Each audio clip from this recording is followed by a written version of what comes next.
How to do Sendit on Snapchat. Hi everyone, welcome back to our channel. In today's video I'll simply guide you through the process on how you can do Sendit on Snapchat, so just make sure to watch the video till the end.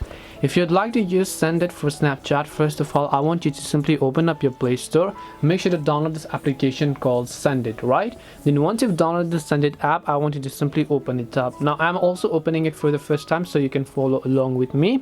The very first thing of course it does is simply ask me to simply enter my age. So I'm going to go ahead and enter my age here. Tap on the let's go option, and if you've not signed into Snapchat, then it will ask us to sign in, and then you'll ask us to connect. So we'll just tap the continue button here, and then right over here you can see. Now what I need to do is I just need to allow all the notifications access, whatever access this application requires, in order to give it all the necessary permissions. I can also allow access to my contacts. Now I can simply choose a Sendit, now which could be this or which could be many other Sendits that are currently available. Once you select the type of Sendit that you wish, you can just select them. You can simply type anything over here. It doesn't have to be this. You can choose a background as well if you'd like.